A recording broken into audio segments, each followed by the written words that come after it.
안녕하십니까. 약들약의 고약사입니다. 화이팅 먼저 외치고 시작하겠습니다. 화이팅! 민족의 대명절 추석 잘 보내고 계시나요? 여유롭고 풍요로운 한가위를 맞이하실 것 같은데요. 풍요롭게 많이 드시고 계실 겁니다. 이럴 때 가장 걱정되는 거, 살이 찌고 혈당이 올라가는 거죠. 이런 혈당이 올라가는 거를 우리가 방법만 알아도 확 낮출 수가 있습니다. 가장 중요한 혈당을 낮추기 위한 팁, 혈당을 많이 높이는 음식, 많이 높이지 않는 음식들, 그리고 당뇨병을 유발하는 나쁜 습관 예방하는 방법까지 다 정리해봤습니다. 이 영상 보시면 혈당과 살이 걱정되지 않으실 겁니다. 함께 보시죠. 자, 오늘 영상은 우리 몸에 있는 가장 큰 근육, 이 허벅지 근육이 혈당 조절에 정말 중요한 역할을 하거든요. 허벅지 근육이 커져야지 당뇨병의 위험을 확연히 낮출 수가 있습니다. 그 이유를 설명드릴 거고요. 그 이유의 설명에 앞서서 우리 몸에 이 포도당의 대사가 어떻게 이루어지고 어떤 과정으로 인슐린 저항성과 당뇨병이 생기는지를 조금 디테일하게 설명을 드리는 게 사실 그 목적인 영상입니다. 그래서 이러한 내용을 좀 알아두시면은 당뇨병을 예방하는데, 그리고 당뇨병을 예방하는 영양제에 대한 이해도를 높이실 수가 있을 것 같습니다. 그래서 오늘 사실 이 허벅지 근육이 중요하다도 한 축이지만 당 대사가 어떻게 이루어지면서 당뇨병이 생기는 그 과정과 생겼을 때 우리 몸이 어떻게 변화하는지를 생리학, 생화학적 관점에서 조금 말씀을 드릴까 합니다. 일단은 포도당이 우리 몸의 에너지원으로 꼭 필요합니다. 세포에서 필요하죠. 근데 왜 이렇게 나쁜 녀석이 됐냐면은 많이 먹기 때문이죠. 포도당이 우리 몸에 어떻게 흡수가 되는지부터 한번 알아볼까요? 탄수화물이 가장 나쁘다라고 말씀을 드렸는데, 지방이나 단백질 같은 경우는 바로 에너지로 사용하지가 않고 탄수화물부터 에너지로 활용하기 때문에 그런데요. 탄수화물을 먹게 되면은 즉각적으로 에너지로 활용합니다. 어떻게 되냐면은 입으로 먹죠. 먹으면 위와 장에서 소화액으로 다당류를 이당류로, 그리고 단당류로 자꾸 쪼갭니다. 그 과정이 소화인데요. 소화를 시킨 다음에 소장에서 포도당은 그대로 흡수하고 과당이나 갈락토스 같은 단당류는 포도당으로 전환시켜서 간에서 글라이코겐이라는 다당류, 포도당 8개가 묶여있는 그 덩어리로 간에 저장을 하게 됩니다. 그리고 나머지는 포도당 그 자체로 혈관으로 보내게 되는 것이죠. 그래서 간에서 한 포도당의 50% 정도 글라이코겐을 저장하고, 골격근, 근육에서 한 30% 정도의 포도당을 글라이코겐 형태로 저장을 합니다. 그리고 나머지의 그 당들은 뇌나 신장, 지방 조직으로 포도당으로 이동을 하고 먹은 거에, 그리고 필요에 따라서는 당과 글라이코겐으로 왔다 갔다 하는 작용을 하게 됩니다. 포도당을 글라이코겐으로 저장하거나 포도당을 사용하게 만드는 게 바로 인슐린이라는 호르몬이고요. 인슐린은 췌장에서 분비가 돼서 하는 역할은 여러 가지가 있지만, 포도당을 세포 내로 들어가게 해서 세포에서 에너지로 만들게 하는, 포도당이 그냥은 못 들어가거든요. 인슐린이 작동되면서 문을 열어주면은 세포로 들어가게 합니다. 그리고 글라이코겐이라는 포도당의 덩어리로 합성을 해서 간이나 골격근, 특히 허벅지 근육에 저장을 하게 만들어주는 게 인슐린이라는 호르몬, 가장 중요한 혈당 조절 호르몬입니다. 그리고 이 반대되는 게 글루카곤이라는 호르몬이 있는데요. 이거는 글라이코겐이라는 포도당을 저장해 놓은 걸 다시 빼내는 호르몬입니다. 이렇게 해서 우리 몸에 정교하게 포도당을 조절을 하게 됩니다. 요약하자면은 먹은 게 장에서 간으로 흡수되고, 간에 있는 게 혈액내로 나와서 세포로 쓰이고, 남은 건 다시 글라이코겐이나 지방으로 저장하게 됩니다. 그래서 이렇게 포도당의 일정한 농도를 유지하기 위해서 우리 몸이 조절을 하게 되는 건데, 여기서 문제되는 경우가 어떤 게 있냐면은 많이 먹었을 때입니다. 탄수화물, 당을 많이 먹어서 인슐린을 많이 분비하게 해서 인슐린을 분비하는 췌장의 베타세포가 힘들어지는 경우, 췌장의 기능이 떨어져서 인슐린이 적게 나오면은 포도당이 세포 내로 못 들어가니까 포도당이 혈액 내에 많이 떠다닐 수가 있고요. 두 번째, 우리가 당을 많이 먹고 수시로 먹어서 인슐린이 계속 분비가 되고, 그 분비된 인슐린이 세포에 잘 작동이 안 되는 경우가 있어요. 인슐린이 너무 자주 나오니까 세포가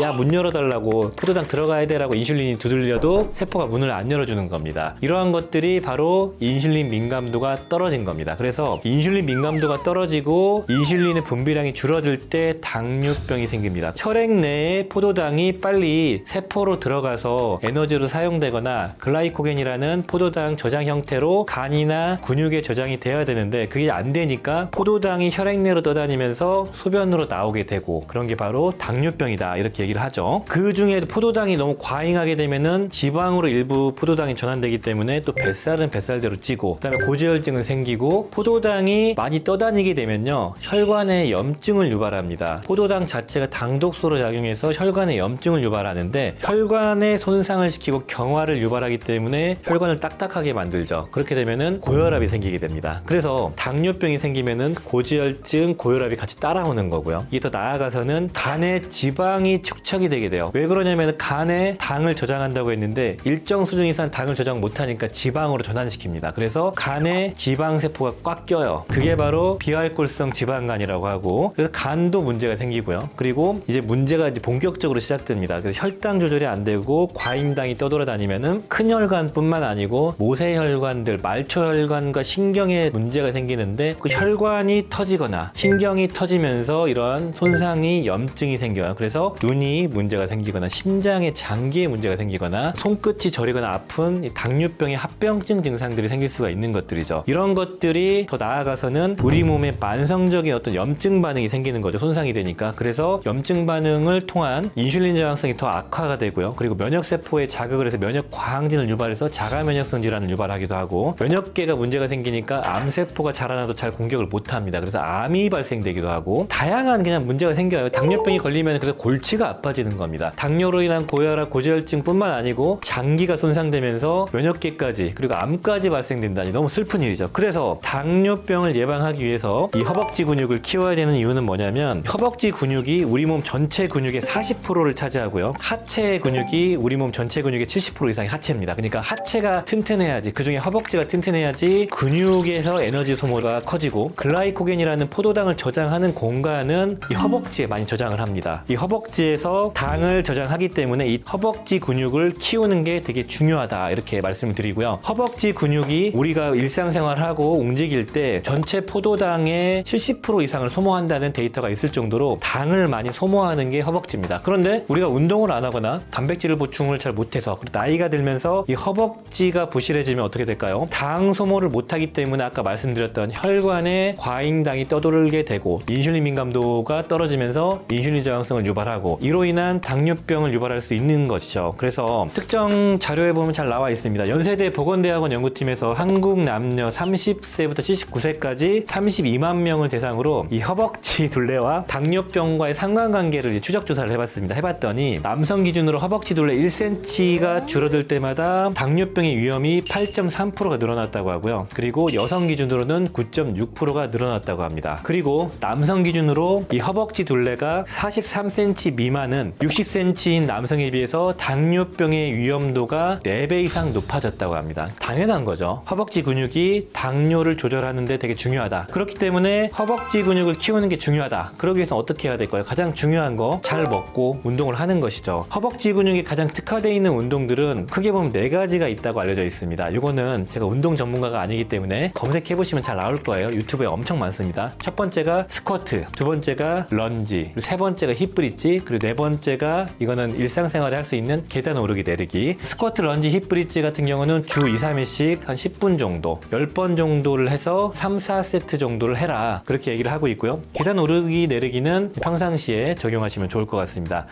약들약, 50대 이후에 근육량이 매년 1%씩 빠지고 60대 이상의 10%에서 많게는 20%, 5명 중에 1명은 근감소증이라는 질환을 겪게 됩니다. 그리고 80대가 넘으면은 50%가 넘게 근감소증입니다. 그래서 근육에 도움을 주는 단백질 섭취량이 되게 중요한데, 단백질을 음식으로 섭취하는 거는 나이가 들수록 좀 한계가 있습니다. 그래서 보충제를 활용하시면 좋아요. 유청 단백질이 가장 좋은 단백질이고 가성비가 좋지만 유당불내증이 있는 분들은 소화가 좀 안 될 수 있다. 그래서 가성비 좋은 WPI, 유청 분리 단백질은 바로 CGN WPI, 아이허브 자체 브랜드 제품이 괜찮았고요. 나는 이런 우유 단백질이 싫다 그러신 분들은 유기농, 씨앗, 식물유래 단백질 되게 품질 세계 1등 제품이 있는데 바로 가든 오브 라이프의 유기농 단백질이 있습니다. 되게 좋은 제품인데 맛이 좀 없죠. 세 번째는 이건 연세가 한 70대 이상 분들, 이런 단백질 소화가 잘 안 되시고 먹기 어려우신 분들은 아미노산으로 농축해 놓은 게 있다고 했죠. 단백질을 좀 잘라 놓은 거예요. 소화하기 쉽게 필수 아미노산만 모아 놓은 게 바로 손 아미노 컴플렉스라는 제품이 있었습니다. 이 세 가지를 활용하셔가지고 이런 운동과 함께 허벅지 근육을 기르시면은 당뇨병 위험을 확 낮출 수가 있는 것입니다.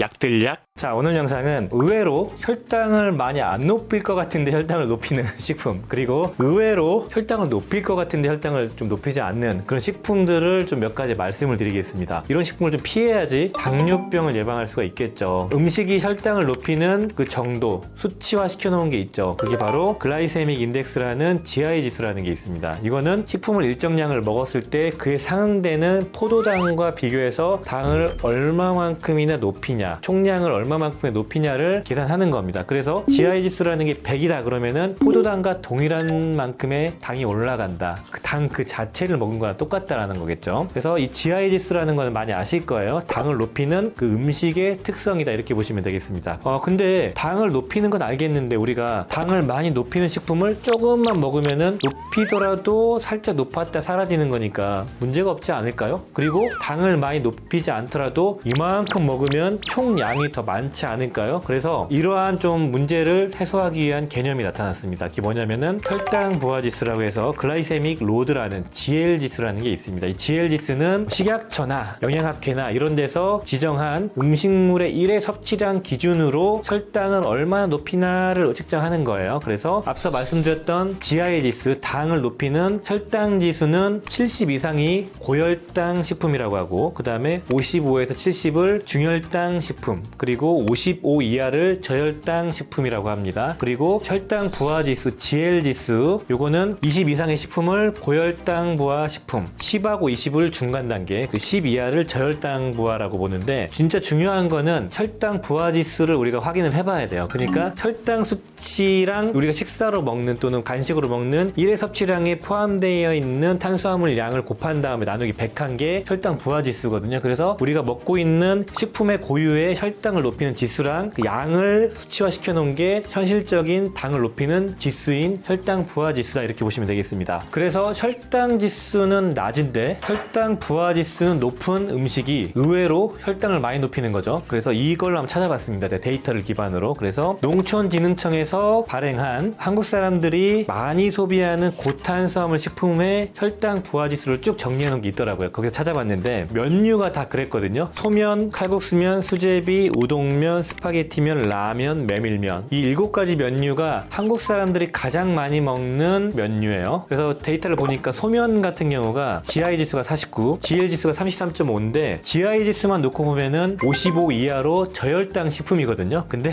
GL 지수는 고혈당 부하 지수에 속하죠. 그래서 소면이 고 GL 식품이다 이렇게 보시면 되겠고요. 칼국수면도 마찬가지로 GI 지수는 저혈당 식품인데 GL 지수로는 고부하 고혈당 식품에 속하는 겁니다. 그리고 수제비도 마찬가지예요. 수제비는 GI 지수가 50.2, 근데 GL 지수가 41.2, 이것도 마찬가지고요. 우동면 같은 경우도 GI 지수가 56.5, 중간 단계인데 GI가, 근데 GL 지수가 38.9. 스파게티면은 GI 지수가 55.3, GL 지수가 32.4입니다. 라면은 GI 지수가 49.3, 그러니까 저당 식품이에요. 면 자체는. 근데 GL 지수가 44.6. 그 이유는 밀가루를 고압 수증기로 익히고 그리고 튀겼기 때문이라고 합니다. 튀기면 좀 당 수치가 높아진다고 하는데, 아무튼 그리고 메밀면은 GI 지수가 59.6, GL 지수 38.2 마찬가지인데요. 그렇다면은 GI 지수가 낮은 축에 속하는데 왜 GL 지수가 높냐? 그 이유는 우리가 1인분으로 많이 먹잖아요. 탄수화물을. 그렇기 때문에 그런 거예요. 그래서 생각보다 GI 지수가 낮지만 GL 지수가 높은, 그러니까 혈당의 원인이 되는 게 면류다라는 걸 알 수가 있죠. 우리가 뭐 다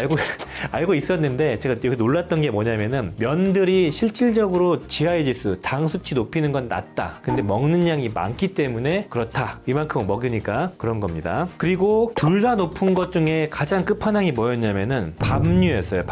밥류는 쌀밥, 찹쌀밥인데요. 찹쌀밥이 GI 지수가 75.7, GL 지수가 71.6. 장난 아니죠? 쌀밥은 GI 지수가 69.9, GL 지수가 51.2. 이것도 장난 아니죠? 쌀밥, 찹쌀밥. 특히 찹쌀밥에는 팩틴이 많이 들어있어가지고 이게 혈당을 또 높인다고 합니다. 참고로 보리밥을 보면은 GI 지수 35.4, GL 지수 21.5. 이 밥들보다 훨씬 더 수치가 낮죠. 여기서 우리가 알 수 있는 거는 이런 탄수화물이 살찌게 하는 근본인데 이게 밥이 장난 아니구나라는 걸 알 수가 있고요. 그래서 이 밥을 줄여야 됩니다. 살을 빼려면. 당을 낮추려면은 이 쌀밥이 아니고 잡곡밥을 먹는 건 당연한데 밥량 자체를 줄여야 돼요. 살 빼기 위해서는 꼭 절반만 먹고 쌀밥을 줄이는 게 핵심이다 이렇게 보시면 좋겠네요. 그리고 쌀죽이 있었는데 쌀죽은 혈당 지수, GI 지수가 92.5, 너무 빨리 흡수가 되기 때문에 때문에 혈당 지수가 확 올라가는 겁니다. 근데 GL 지수는 25.8입니다. 자, 이렇게 GI 지수가 낮은데 GL 지수가 높다. 이런 음식들은 식이섬유가 풍부한 야채나 그 지방이나 단백질이 들어가 있는 음식과 함께 먹으면 좀 낮아집니다. 같이 먹어야 돼요. 이런 것만 먹으면 안 되고. 약들약. 앞서 말씀드린 GI 지수는 낮은데 GL 지수가 높은 게 면류라고 말씀드렸죠. 그리고 둘 다 높은 게 밥류. 그렇게 알았죠, 우리가? 그러면은 GI 지수는 높은데 의외로 GL 지수가 낮은 그 식품이 무엇인가 볼까요? 생각보다 당 수치를 높일 것 같았는데 당을 높이지 않는 게 있습니다. 이건 뭐냐면은 첫 번째는 옥수수입니다. 옥수수 한 개에 한 90g 기준으로 GI 지수가 73이거든요. 높은데 GL 지수가 19.4예요. 그러니까 아주 높지도 않고 중간 단계에 있는 거죠. 많이 높일 것 같은데. 그리고 참고로 옥수수 죽은 GI 지수가 92.8, GL 지수 33. 되게 높은 거죠. 그러니까 옥수수 죽은 먹으면 안 된다. 이렇게 보시면 되고. 두 번째 식품은 강냉이입니다. 옥수수 튀밥, 옥수수 뻥튀기 시킨 거. 강냉이가 GI 지수가 69.9거든요. 근데 GL 지수가 15입니다. 이 이유는 강냉이가 볼륨 대비 그람 수가 작아서 우리가 많이 안 먹으니까 그런 거예요. 세 번째는 찐감자가 있습니다. 찐감자는 1회 섭취량이 한 65g, 작은 거 하나 또는 뭐 큰 거 절반 정도에 해당되는 용량을 1회 섭취량으로 놨어요. 그랬을 때 GI 지수가 탄수화물 덩어리이기 때문에 높을 것 같았는데 93.6, 당연히 높겠죠. 근데 GL 지수가 8.5입니다. 낮죠? 양이 많지 않기 때문에 그렇습니다. 밥보다는. 그리고 감자구이 65g 동일한 용량을 봤을 때 GI 지수가 78.2, GL 지수가 7.1. 감자가 의외로 혈당을 많이 높이지 않네요. 그러니까 적당량만 먹었을 때 기준이에요. 자, 그리고 찐고구마도 한 70g 정도, 작은 거 하나, 큰 거에 한 절반 정도 해당되는 거. GI 지수가 70인데요. GL 지수가 15.5예요. 근데 군고구마는 GI 지수가 같은 용량 90.9, GL 지수가 19.8. 높은 편이죠. 구우면은 탄수화물이 변형돼서 그렇다고 하네요. 자, 그리고 그 다음 식품으로는 흰식빵이 있습니다. 식빵 많이 올릴 것 같은데 보니까 흰식빵이 한 55g 기준의 용량이거든요. 한 장 플러스 반장, 그러니까 한 장 반 정도를 먹는다고 했을 때 GI 지수가 70.7이에요. 그러니까 높이 올리는 게 맞는데 용량 대비로 곱해보니까 16.7만 올립니다. 우리 당을 16.7만큼만 올리는 거예요. 총으로 봤을 때. 호밀식빵은 64.9가 GI 지수고요. GL은 16.3. 호밀이 GI 지수는 낮지만 당 부하 지수, 총 당을 높이는 정도는 똑같네요. 그 이유가 국내 호밀빵은 호밀이 생각보다 안 들어있어서 그렇다고 합니다. 웃기죠? 쌀식빵도 있는데요. GI 지수 73.4, GL 지수 17.3입니다. 그리고 쌀튀밥이 있습니다. 쌀튀밥이 GI 지수가 72.4거든요. 높은데 아까 말씀드렸던 옥수수 강냉이처럼 볼륨이 크기 때문에 많이 안 먹어서 그래요. GL 지수가 16.1입니다. 그리고 이건 뭐 당연히 예상하실 것 같은데 메밀묵도 65.7이 GI인데 GL은 7.2. 도토리묵도 GI 지수가 71.7인데 GL은 6.9입니다. 메밀묵, 도토리묵 되게 낮죠. 건강한 식품이네요. 자, GI 지수가 높은데 GL 지수가 낮은 이유는 앞서 말씀드린 대로 1회 섭취량이 낮기 때문입니다. 근데 고구마 3개 막 4개 먹으면 엄청 높아지겠죠. 그렇게 하시면 안 되고 1회 섭취량 기준으로 판단한 거다 이렇게 보시면 되겠습니다. 통계를 낸 거예요. 우리나라 사람 대상으로 실제로 얼마만큼 먹나. 그렇다면은 이제 마지막으로 의외로 둘 다 낮은 식품, GI 수치도 낮고 GL 수치도 낮은 이상적인 탄수화물 식품이죠. 첫 번째는 팥죽 250g 한 접시에 GI 지수가 38.5 낮고요. GL 지수 16.7 낮죠. 요게 팥죽은 되게 단데 왜 그럴까 했는데 이 팥으로만 죽을 쓴 거예요. 설탕을 안 넣은 거 기준입니다. 그런 거고. 두 번째는 호박죽도 있습니다. 호박죽도 마찬가지겠죠. GI 지수가 53, GL 지수가 13.9 설탕 안 넣은 거고, 호박에는 식이섬유가 풍부하기 때문에 당 수치를 확 높이지 않습니다. 네, 호박죽 건강하네요. 세 번째는 찐호박이 있습니다. 찐호박이 GI 지수가 52인데요. GL 지수가 6.6입니다. 자, 그럼 네 번째, 이게 의외로 반전이었는데 카스테라가 있습니다. 카스테라 50g짜리 요만한 거 한 덩어리가 GI 지수가 59.9 근데 GL 지수가 13.1이에요. 왜 이렇게 낮지? 빵인데? 설명을 보니까 단백질인 계란 함량의 비율이 높아서 그렇다고 합니다. 음식 먹을 때 탄수화물만 먹으면 급격하게 올라가고요. 지방을 많이 넣거나 단백질을 많이 넣으면 떨어집니다. 그리고 다섯 번째로 메밀전병이 있었습니다. 메밀전병도 탄수화물 덩어리인 것 같은데 뭐 식이섬유가 좀 있나 보죠. GI 지수 49.9, GL 지수 8.8. 그리고 여섯 번째로는 시리얼이 있습니다. 시리얼. 설탕이 입혀진 시리얼인데 시리얼 자체가 의외로 GI 지수가 높지 않더라고요. GI 지수가 51.6, GL 지수가 13.8입니다. 시리얼이 근데 30g 기준이거든요. 요만큼이에요. 요만큼. 진짜 조금 먹었을 때 기준이다 이렇게 보시면 좋겠습니다. 일곱 번째, 여러 가지 곡식이 섞여 있는 전곡 시리얼. 이거 30g 기준으로 뭐 옥수수, 쌀, 밀, 보리, 뭐 귀리 같은 게 사용된 거 기준입니다. GI 지수 51.4, GL 지수 13.8 13.4입니다. 여기까지가 좀 특이한 식품들이었어요. GI 지수가 낮은데 GL 지수가 높아서 생각보다 살이 많이 찌고 당 수치를 높이는 게 바로 면류들이었고요. 그리고 GI 지수가 높은데 GL 지수가 낮아서 당을 실질적으로 높이지 않는 음식이 있었고, 둘 다 낮아서 이상적인 음식들이 있었습니다. 아무튼 이걸 고려하셔서 음식 선택을 하시면 좋고, 앞서 말씀드린 것처럼 아무리 GI 지수가 높고 GL 지수가 낮아서 당을 실질적으로 높이는 게 적내라고 하고 많이 먹으면 큰일 나는 겁니다. 그 강냉이, 옥수수 뻥튀기 같은 경우는 GI 지수가 거의 70인데 GL 지수가 15다. 그래가지고 이걸 밥 대용으로 먹을 거야 해가지고 많이 먹으면 이거 당 엄청 많습니다. 이게 한 요만큼, 한 반 접시 정도 기준으로 25g 기준으로 측정이 된 거기 때문에 그런 거지, 이거 한 봉지 다 먹으면 살찌는 거예요, 똑같이. 그리고 찐감자 기준으로 93.6의 GI와 8.5의 GL이니까 야 GL 지수 8.5밖에 안 돼, 낮아, 혈당 많이 안 올려, 이렇게 생각하시겠지만 찐감자 2개 먹으면 16, 17 되겠죠? 3개 먹으면 20 넘어갑니다. 살 엄청 찌는 거겠죠. 그러니까 칼로리까지 높을 거니까 그런 걸 주의하셔야 된다는 거죠. 적당량을 먹는 거 기준으로 GL 지수가 계산된 거기 때문에 그걸 감안하시면 좋을 것 같고, 음식 조절 가장 중요합니다. 그리고 운동과 식이섬유가 풍부한 야채, 단백질이 풍부한 식품을 조화롭게 섞어주시는 게 건강 유지에 되게 중요하겠죠.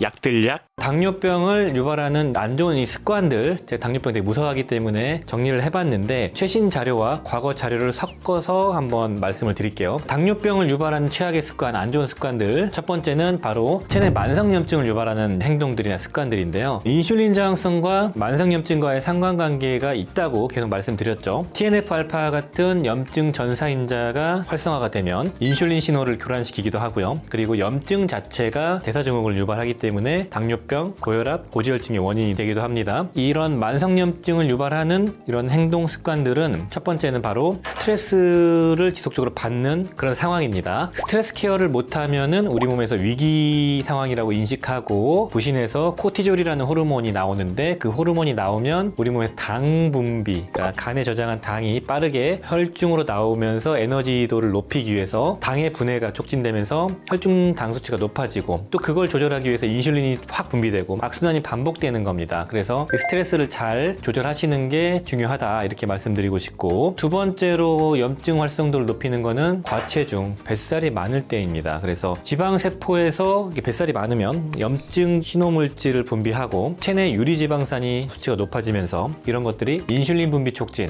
그리고 과잉 인슐린으로 인한 인슐린 저항성을 유발하면서 염증도 유발하고, 아무튼 이런 과체중과 뱃살이 안 좋은 시그널이다, 당뇨병을 유발하는 몸 상태다, 이렇게 보시면 좋겠습니다. 세 번째로는 일회용품을 많이 사용했을 때 염증 수치가 높아집니다. 그래서 환경호르몬이나 중금속 이런 데 노출되는 그런 패턴들도 좀 교정하셔야 되고요. 너무 당연한 건데 네 번째, 정제당을 많이 섭취했을 때 정제 탄수화물 같은 거, 그리고 나쁜 기름, 오메가6 같은 것들을 많이 섭취할 때 문제가 됩니다. 패스트푸드, 감자튀김, 피자, 그다음에 과자, 빵, 이런 것들, 간식인데 탄수화물 덩어리인 것들, 이런 것들을 많이 먹었을 때는 당연히 혈당도 높아지는데 염증 수치도 높아지기 때문에 조절하시는 게 중요합니다. 체내 염증도를 높이는 습관들을 4가지를 말씀드렸는데, 이 다음부터는 이제 일반적으로 혈중 당 수치를 높이고 혈당 스파이크를 유발해서 당뇨병을 유발하는 습관들을 말씀드리겠습니다. 자, 첫 번째, 밥을 빠르게 먹는 습관입니다. 이것도 말씀드린 적이 있는데, 우리가 일반적으로 밥을 먹을 때 배부르다는 신호가 위와 장이 자극되면서 GLP-1이라는 호르몬이 나오고, 그로 인해서 그 포만감 호르몬인 렙틴 호르몬이 나오면서 포만감을 유발하는데, 그 과정이 위장을 자극하고 단계이기 때문에 한 15분 정도가 걸려요. 렙틴이 나올 때까지 시간이 오래 걸리기 때문에 밥을 너무 빨리 먹으면은 내가 포만감을 느끼기도 전에 더 많은 양의 식사를 하게 됩니다. 그러면은 당연히 혈당이 올라가겠죠. 칼로리도 높아지고 살이 찌고 뭐 이것저것 안 좋은 게 있겠지만, 그래서 식사를 천천히 하는 습관을 길러주시는 게 좋습니다. 그래서 식사를 빨리 하시면 안 되고, 이상적인 식사 시간은 20분 이상이라고 하고, 그리고 이상적인 저작 활동도 20번 이상 씹어야 된다고 합니다. 그래야지 천천히 오랫동안 먹게 되고 흡수도 천천히 되겠죠. 그러면 혈당이 천천히 올라가게 됩니다. 그리고 이 밥 먹는 순서도 되게 중요하다고 하죠. 그래서 탄수화물부터 먹기보다는 식이섬유부터 먹고 단백질과 기름진 걸 먼저 드시는 게 좋은데, 식이섬유는 일단 그 자체가 금방 부풀고 당의 흡수를 차단하기 때문에 당 수치 높이는 걸 조절하고요. 그리고 단백질과 단백질과 지방은 탄수화물보다 또 포만감을 더 빠르게 유발을 하기 때문에 충분량의 단백질과 식이섬유를 섭취하는 거. 그러니까 밥 먹을 때 의식적으로 야채부터 먹고 고기 먹고 탄수화물 먹고 이렇게 좀 순서를 잡는 게 중요하다고 알려져 있습니다. 두 번째로 당뇨를 유발하는 안 좋은 습관 바로 뭐냐면은 물을 별로 안 먹는 겁니다. 예. 물 안 먹는다고 뇌가 당뇨 걸린다고 이렇게 생각하실 수 있겠지만 이게 이 습관이라는 게 수십 년 동안 반복될 때 당뇨병을 유발할 수 있다는 것이고 일단은 물을 통해서 당이 소변으로 나오기도 하고 우리 몸에 있는 여러 가지 대사도 조절하기 때문에 물을 너무 안 먹게 되면은 혈중 당 수치가 높아지고 그러니까 당이 소변으로 많이 빠져나가지 못하는 그런 상황이 된다고 하기 때문에 미국의 당뇨병 학회에서도 충분량의 수분을 섭취해야 된다. 당뇨병 환자들은 그렇게 얘기할 정도로 수분 섭취량이 중요합니다. 물론 이제 수분을 너무 과하게 많이 먹으면은 당뇨병 환자 같은 경우는 저혈당이 생길 수 있지만 일반적으로 건강하신 분들은 문제가 없다. 그리고 관리 목적이기 때문에 그렇죠. 그래서 야채나 과일 이런 걸 통해 가지고 한 20-30% 정도의 수분을 섭취하고 나머지는 따로 수분을 섭취하시는 게 좋다. 이렇게 얘기를 하고 있고요. 갈증을 느끼는 입이 마르거나 입술이 건조해지거나 소변이 막 진해지거나 그런 상황이 오지 않도록 그런 게 보이면 이미 늦은 거니까 그 전에 수시로 먹는 수분 섭취하는 습관이 중요하다고 알려져 있습니다. 수분 양은 1.5에서 2리터 정도 뭐 정해진 양은 없지만 그 정도 섭취를 하는 게 좋다고 하고 관련된 데이터를 찾아봤는데 수분 섭취와 당뇨병의 위험 관계의 상관관계를 추적 조사한 메타 분석한 논문이고요. 적정량의 물을 섭취한 사람과 안 한 사람을 추적 조사해 보니까 적정량의 물을 섭취한 사람이 당뇨병의 위험이 한 6% 정도 낮아졌다고 합니다. 큰 차이는 아니지만 당뇨병의 위험 인자가 된다 이렇게 말씀드리고 싶고 세 번째로 당뇨병을 유발하는 안 좋은 습관은 바로 야채를 별로 안 드시는 식습관이에요. 야채의 그 식이섬유 섭취량이 대단히 중요하죠. 식이섬유는 잘 아시는 것처럼 당의 흡수를 천천히 하게 만들고 또 일부는 배출시켜 주기 때문에 당이 급격하게 오르는 걸 막습니다. 하루에 식이섬유를 한 25g 이상 충분히 드시면은 당뇨병의 유병률이 한 19% 정도 낮아진다고 알려져 있을 정도로 식이섬유를 충분히 섭취하는 것은 대단히 검증된 식습관이다 이렇게 말씀드리고 싶네요. 네 번째로 안 좋은 습관은 늦잠 자거나 아니면은 너무 잠을 안 자는 수면 시간이 작은 경우입니다. 수면과 당뇨병은 밀접한 관계가 있습니다. 너무 늘어지게 자거나 너무 적게 자는 것 자체가 내 몸의 위험 신호입니다. 그러니까 정상적인 게 아니니까. 그래서 수면을 너무 적게 자도 코티졸이 분비가 되고 수면을 너무 많이 해도 코티졸이 분비가 됩니다. 그러면서 당 수치가 높아지고 인슐린이 또 그걸 막으려고 확 올라가기 때문에 당뇨병의 원인이 된다. 연구가 많이 이루어지고 있고요. 일본에서 이루어진 수면 시간이 한 5시간 이하로 자는 그런 사람들은 7시간 이상 잔 사람들에 대비 당뇨병의 위험도가 5배 이상 높아진다 라는 자료가 있었고요. 그리고 잠을 10시간 이상 잔 사람은 많이 잔 사람은 적정 시간인 한 7시간, 8시간 잔 사람 대비 당뇨병의 발병 위험이 한 42% 높아졌다라는 자료가 있을 정도로 적정히 자는 게 중요하고요. 또 다른 자료에는 잠은 충분하게 자는데 새벽 1시 이후에 자는 사람은 당뇨병의 발병 위험이 34% 높아졌다. 이런 자료가 있습니다. 그러니까 좀 일찍 자고 충분히 자고 늦잠 안 자는 그런 습관. 그러니까 양질의 수면 습관을 갖는 게 당뇨병을 예방하는데 되게 중요하다. 또 이와 더불어서 제가 또 같이 말씀드렸던 것 중에 하나가 수면을 충분히 못했을 때 커피를 아침에 마시는 습관. 이것도 건강을 해칠 수 있다고 말씀드렸죠. 수면을 잘 못했는데 아침에 잠을 깨려고 모닝커피를 드실 때 모닝커피의 카페인과 잠을 못 자서 우리 몸에서 분비하는 코티졸이라는 호르몬이 시너지가 나서 당뇨병의 원인이 될 수 있다 이렇게 말씀을 드렸고 잠을 못 주무신 상태에서 모닝커피를 드시면 혈당 수치가 한 20% 높아진다고 말씀을 드렸죠. 자, 그리고 6번째 주 1회 이상 운동을 안 하는 분들 이런 분들도 당연히 당뇨병의 위험이 생기겠죠. 이거는 뭐 여러 가지 자료가 엄청 많습니다. 너무 당연한 거죠. 칼로리 소모 안 되고 근육량 부족해지고 너무 당연한 거니까 그냥 넘어갈게요. 그리고 7번째로는 폭주, 과음을 하는 경우도 당뇨병의 원인이 된다고 알려져 있습니다. 뭐 열량 자체가 높고 뭐 여러 가지 먹는 안주가 칼로리를 높이기 때문에 그렇기도 하고요. 간에 부담이 되기 때문에 간이 그 당을 조절하는 기관이기 때문에 간에서 당을 배출시키고 이런 게 잘 원활하게 이루어지지 않아서 당뇨병의 원인이 될 수 있다 이렇게 알려져 있습니다. 적정량의 또 알코올은 하루에 소주 뭐 한 잔 정도의 알코올로 따지면 10에서 한 20g 이내에 술을 먹는 사람은 오히려 당뇨병 위험이 개선됐다. 특히 와인과 맥주, 위스키 말고요. 뭐 그런 자료도 많이 있더라고요. 그래서 폭주하는 걸 좀 주의하자 이렇게 말씀드리고 싶네요.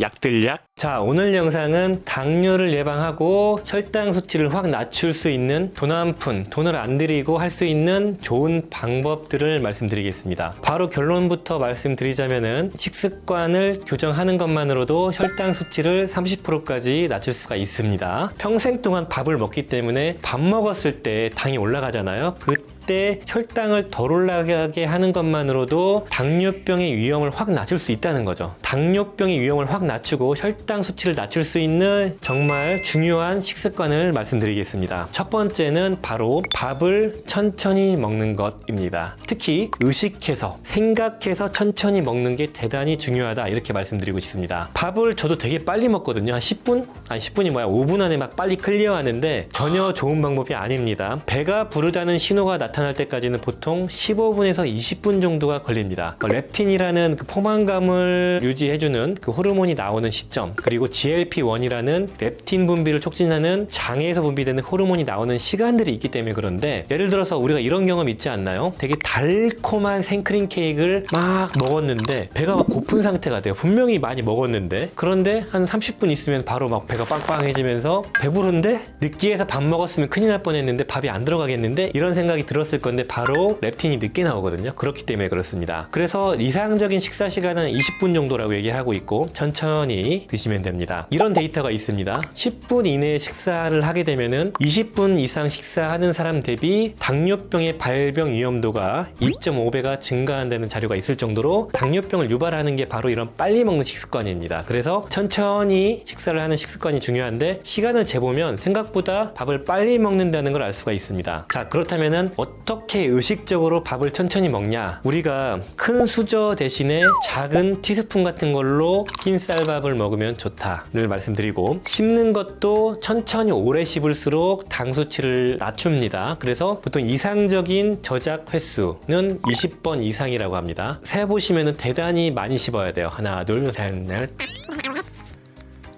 이 정도를 씹어야 되는데 대단히 오래 걸리기 때문에 쉽지 않다, 이렇게 말씀드리고 싶고, 그리고 세 번째로 천천히 먹는 방법은 밥과 반찬을 따로 먹는 겁니다. 그러니까 반찬부터 먹고 밥을 먹고 이렇게 하는 거예요. 그리고 반찬을 하나를 다 씹어서 삼킬 때까지 밥을 같이 안 먹는 게 좋다고 하고, 반찬은 한 번에 하나씩만 먹어라, 이렇게 얘기를 하고 있습니다. 그러면 당 수치를 낮출 수 있고 위장도 챙기고 살도 덜 찌고 이점이 많습니다. 두 번째, 혈당 수치를 낮출 수 있는 식습관은 바로 충분한 식이섬유와 함께 섭취하는 겁니다. 우리는 쌀밥이 주식이기 때문에 탄수화물을 많이 먹는데, 이때 탄수화물 흡수를 조절하는 게 바로 식이섬유입니다. 채소나 이런 과일에 풍부한 식이섬유는 그 자체가 우리 몸에서 당의 흡수, 탄수화물의 흡수를 느리게 만들고 천천히 흡수되게 만들어줍니다. 그것만으로도 당 수치가 낮게 오르게 해주는 것이죠. 그리고 포만감도 유지할 수 있기 때문에 식사량도 줄여줄 수가 있습니다. 그래서 충분한 야채를 먼저 먹고 그다음에 밥을 먹게 되면 당 수치가 낮게 오른다고 알려져 있습니다. 식이섬유의 적정 권장 섭취량은 보통 25g으로 알려져 있고, 그런데 미국 당뇨병 학회에서 권장하는 식이섬유 야채 섭취량은 바로 50g 정도라고 합니다. 그러니까 이만큼 먹어야 돼요. 보통 한 주먹 정도가 한 20g 되거든요. 두 주먹 정도를 먹어야지 50g 정도의 야채를 먹을 수가 있죠. 한 번에 먹는 것보다는 매 식사마다 나눠서 섭취하는 게 중요하다, 이렇게 말씀드리고 싶네요. 당 수치를 조절하는 것뿐만 아니고 배변 활동도 원활하게 해서 독소를 배출해주고 대장암도 예방하고요. 콜레스테롤 흡수도 조절하기 때문에 고지혈증도 예방하고, 그리고 체중 조절도 도움을 줄 수가 있는 게 바로 이런 식이섬유입니다.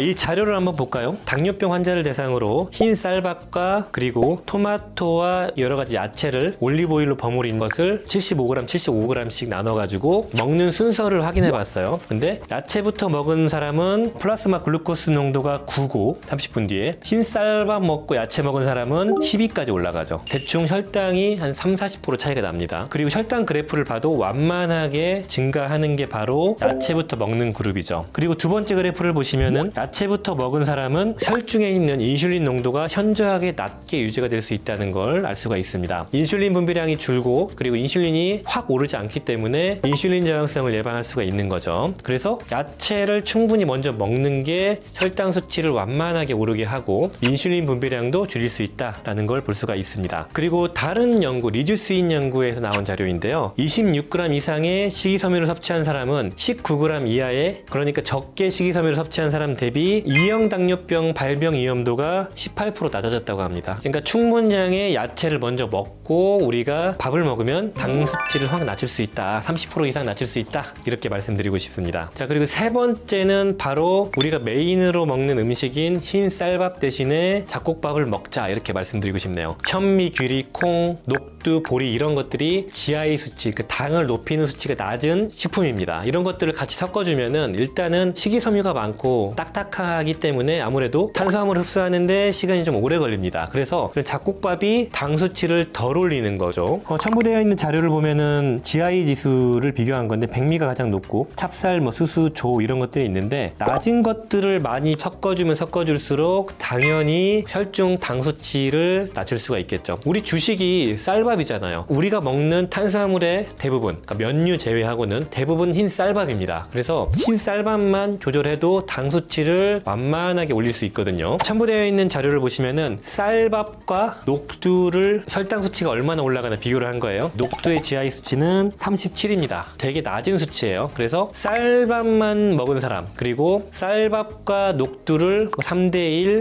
1대1, 1대3 녹두만 먹었을 때를 비교했을 때 섭취하고 나서 30분 뒤에 당 수치를 보니까 이렇게 차이가 납니다. 어느 정도의 녹두를 섞어주면은 혈중 당 수치를 낮출 수 있다. 녹두뿐만 아니고 완두콩, 강낭콩, 귀리, 밀, 흑미, 보리 이런 것들 같이 섞어주시면은 당이 낮게 오를 수 있다. 이렇게 말씀드리고 싶고, 자, 그리고 이제 마지막으로 네 번째인데요. 이거 되게 중요한데, 식사할 때 탄수화물, 단백질, 지방 중에서 탄수화물을 좀 나중에 먹는 순서가 중요하다고 합니다. 그러니까 우리 몸에서 우리가 밥 먹을 때 기름기가 풍부한 생선이나 단백질이 많이 들어가 있는 고기류, 그리고 콩, 그리고 두부 같은 거, 그런 단백질과 기름기가 많은 음식들 위주로 먼저 먹으면서 그 뒤에 탄수화물을 섭취하시면은 당 수치가 적게 오른다입니다. 그 이유는 탄수화물보다 우리 몸에 포만감을 유발하는 GLP-1이라는 그 호르몬이 단백질과 지방이 들어왔을 때 작용합니다. 그래서 탄수화물을 먹었을 때보다 단백질 위주의 식사를 했을 때 포만감이 금방 느껴지고 오래 지속되거든요. GLP-1이라는 이 글루카곤 라이크 펩타이드 1이라는 게 분비가 되면은 위의 통과 속도는 느려지고 렙틴 호르몬이 나와서 포만감을 느끼게 해주는 건데, 우리가 밥을 먹을 때 고기부터 먹고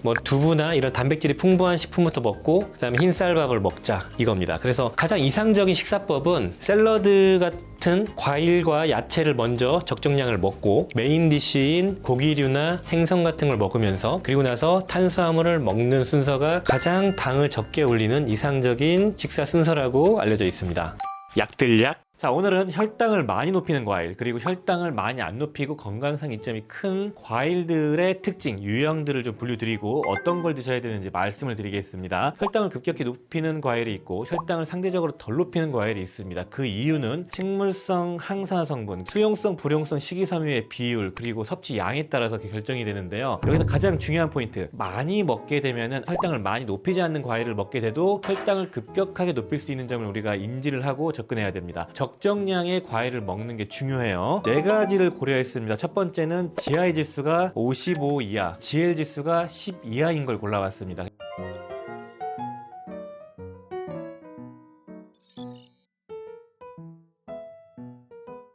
실질적으로 당도 많이 안 높이지만 섭취 용량 대비 당 부하도 적은 과일을 골라봤고요. 두 번째, 식이섬유가 풍부하게 들어가 있는 과일을 골라봤고요. 세 번째로는 섭취했을 때 건강상 이점이 큰 항산화 성분과 여러 가지 이점이 있는 과일을 골라봤고요. 그리고 마지막으로 네 번째, 과일 1의 서빙량을 보시면은 수박 같은 경우는 요만한 한 조각만 먹게 돼 있고 사과는 4분의 1쪽 이렇게만 먹게 돼 있거든요. 그게 현실적인 섭취량이라고 하는데 그건 사실 말이 잘 안 되잖아요. 그래서 충분하게 먹을 수 있는 양의 과일을 기준으로 골라봤습니다. 첫 번째로 당 수치를 많이 높이지 않는 과일, 바로 딸기입니다. 딸기는 GI 지수가 40, GL 지수가 3밖에 안 돼요. 1회 서빙량이 한 100에서 120g 정도인데 작은 거가 한 8개 정도, 큰 건 한 6개 정도이기 때문에 우리가 평소에 먹는 1회 딸기 디저트 양이 되겠죠. GI 지수도 낮고 GL 지수도 낮고 당도 낮아요. 100g당 5g 이하의 당질이 있고 식이섬유도 100g당 2에서 3g, 식물성 항산화 성분도 풍부하게 들어가 있는, 포만감도 적절히 유발하고 당 수치도 높은 높이지 않는 적절한 디저트 과일이 딸기입니다. 두 번째로는 바로 키위가 있는데요. 키위는 GI 지수가 35, GL 지수가 5 이하. 1회 서빙량이 100에서 120g. 키위로 1개에서 1개 반 정도인데 1개 정도 자르면 적정량 나오잖아요. 키위가 대표적인 저당식품이거든요. 그래서 혈당을 덜 높이고 건강상 이점이 대단히 큽니다. 식물성 항산화 성분 클로로겐산이라는 게 많이 들어있어요. 수용성, 불용성 식이섬유의 비율이 좋아가지고 변비에도 탁월하고요. 그리고 키위는 소화 요소가 풍부하기 때문에 소화를 돕기까지 합니다. 키위는 가장 좋은 식후에 먹는 혈당을 높이지 않는 과일 중에 하나라고 볼 수가 있죠. 세 번째, 블루베리가 있어요. 블루베리는 적절히 달고 상콤하고 디저트로 적합하고요. GI 지수가 30에서 40 사이, GL 지수가 5 정도이고 100g 당 식이섬유가 4g 정도 총 많이 들어있는 편이고 폴리페놀, 식물성 항산화 성분 안토시아닌 함량이 높아요. 안토시아닌, 케르세틴, 클로로겐산 등의 식물성 항산화 성분이 많기 때문에 건강상 이점도 큽니다. 당뇨병을 예방해준다는 데이터까지 있는 게 바로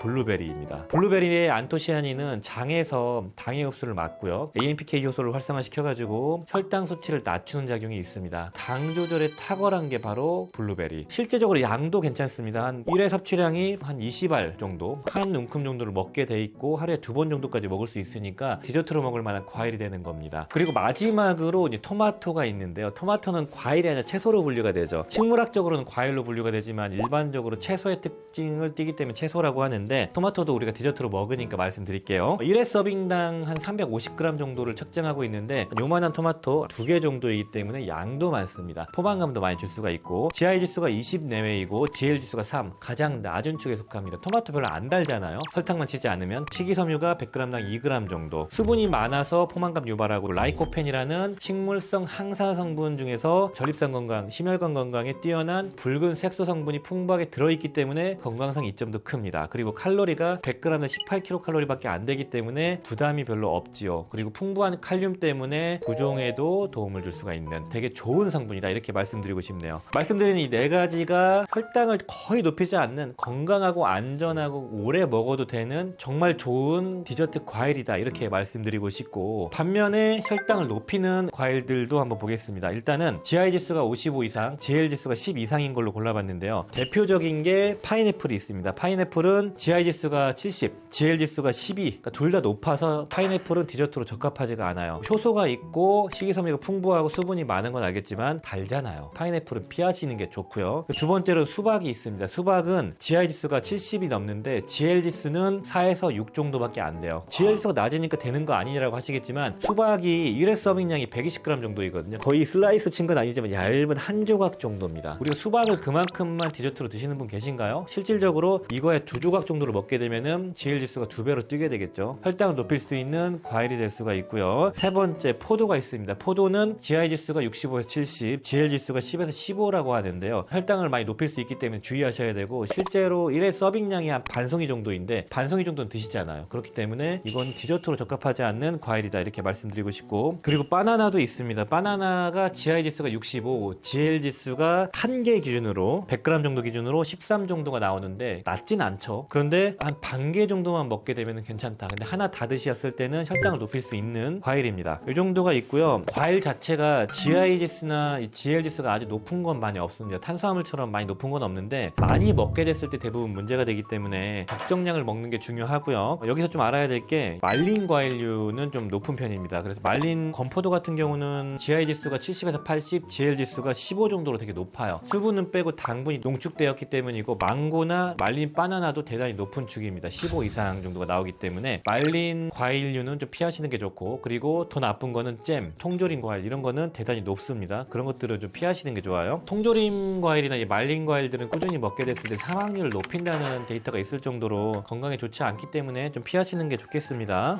약들약. 자, 유익하게 보셨나요? 이것저것 다 지키기는 어렵지만 근육 꼭 강화시키고 특히 허벅지 근육을 꼭 강화시키길 바랍니다. 좋은 식사 습관과 그리고 혈당을 조절하는 방법들을 지키시면은 당뇨병은 남의 얘기가 될 것 같네요. 지키긴 어렵지만 꾸준하게 유지하시면 건강을 위해서 정말 중요하니까요. 꼭 활용해 보시길 바랍니다. 오늘 영상이 도움이 되셨다면 좋아요, 구독 부탁드리겠습니다. 감사합니다. 빠이요.